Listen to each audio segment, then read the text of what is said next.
ជីវិតខ្ញុំអើយដេកឡើយត្រូវជួមបែបនេះ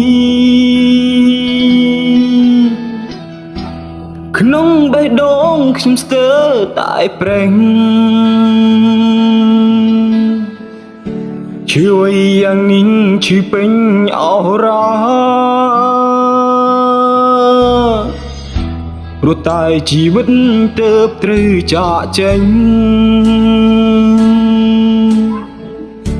ក្នុងចិត្តទុំនេញដោយភៀមសោកាឃ្លាតពីបងប្អូនមេត្តាបិតា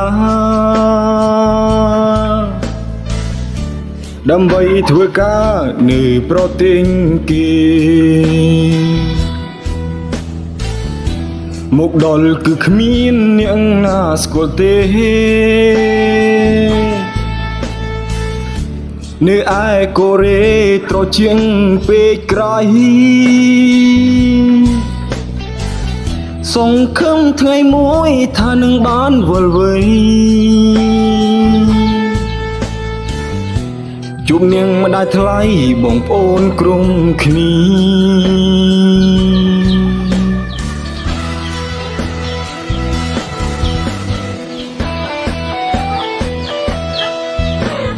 ពេ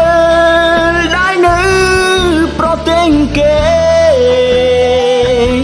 នៅឯកូរ៉េចេញពីស្រុកខ្មែរពេកក្រៃទើបចិនខ្ញុំនឹកដល់ពុកនឹងម៉ែនៅឯស្រុកខ្មែរគឺសែនកងក្តៅចុងក្រោយសូមផ្ដាំមិត្តក្រុមគ្នាបើទីកូរ៉េកុំភ្លេចស្រុងខ្មែររួមយើងមានពុកហើយនឹងអ្នកម៉ែនៅឯស្រុកខ្មែរគឺសែនកងក្តៅរួមយើងមានពុកហើយនឹងអ្នកម៉ែ